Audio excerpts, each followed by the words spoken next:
Watagwan, bonjour famille. Bum Jonas here, and I'm chilling with. Static Soul. And we're having a conversation, the Mecca, live at Saba-Dos, Lemonade Park. All right, so Static Soul. First of all, I appreciate you sitting down with me, man. I'll be honest, this is my first time finding you, discovering you, which it's very, very fucking hip-hop. And what I think is dope is that you are very much hip-hop in how you present yourself. And I mean, just from the way you dress to the way you're up there scratching, playing. I mean, really, you're almost a personal one-man band, right? You grabbed the mic and said, nah, let me spit some shit too. And yeah. Those were your beats, I assume? Yep. Okay. Beats. So, I mean, here, I'm just going to throw the cliche question out the way. Who is Static Soul? What do you do? And why? Static Soul. I am an artist, first and foremost, I would say. Creative.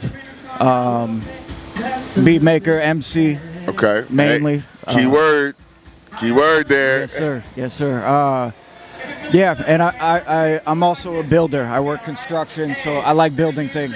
Okay. So you work with your hands? Yep. Okay. So you got callous hands, whether it's the mic or a fucking hammer or some That's shit. right. Right. I love it. Let's put some salt on that. Now, you happen to mention that you're from Nebraska? I was born on the West Coast, but raised in Lincoln, and now I'm in Omaha, Nebraska. Okay. So, obviously, the West Coast being one of the staples of hip hop, that's a pretty. Yeah. And then obviously the next easy one is Nebraska, Omaha, Midwest, right? Sure. Okay, so I guess my main thing is I want to ask is, being in the Midwest, like you are, being a hip hop aficionado that you are, how do you blend West Coast into what you do? Like, you know what I mean? Do you go straight Midwest or? You know, I would say I'm more of an East Coast head. Yeah. The other way. Like Nas's first two albums in high school, those were my Bibles. Yeah. Okay, Nas's first two albums. Yeah, it was written in Illmatic. Now, here's a tangent question, but you mentioned Nas. It was written Illmatic, and then after that is Stillmatic, I believe, right? Is that? You might be right. I'm not sure. Now, but I want to ask, how would you compare that project to his most recent, like, three project run? Have you listened to King's Disease in that series? No, I have not.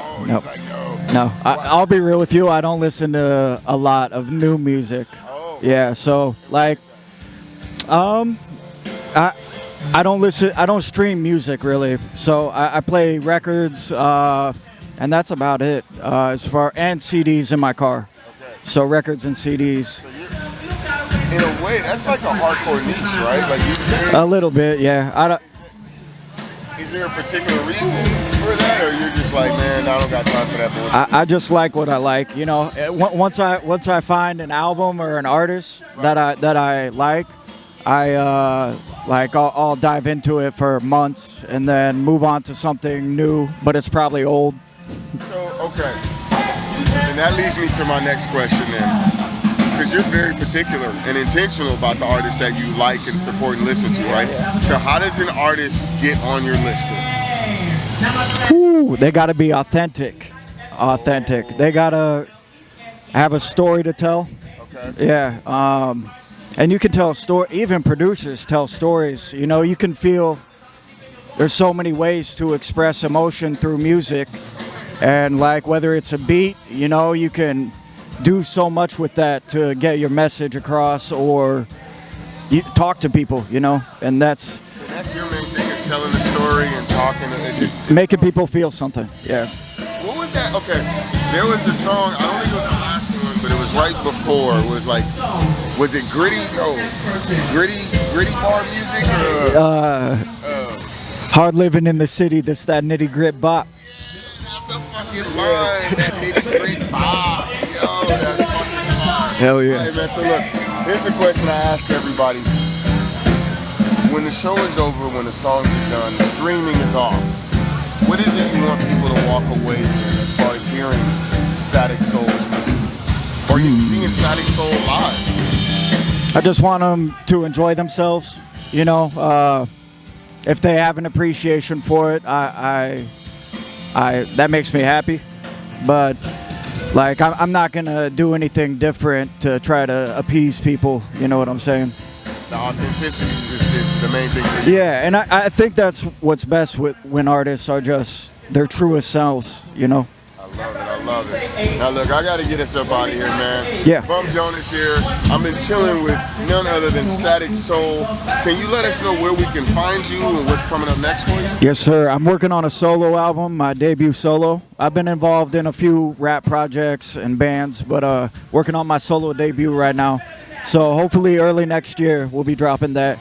And you can find me on Instagram at static_soul. Static_soul. Yes, sir. All right, man. Bum Jonas here, representing for Sprinkle Some Salt Down Podcast. Static Soul in the building. He had a dope ass set. The Mecca live at Saba-Dos Lemonade Park. As I always say, love yourself like you try to love the world. Do something to earn your place in the world this week, and just be a dope motherfucker. Y'all have a good one. Hell yeah. Hey, there it is.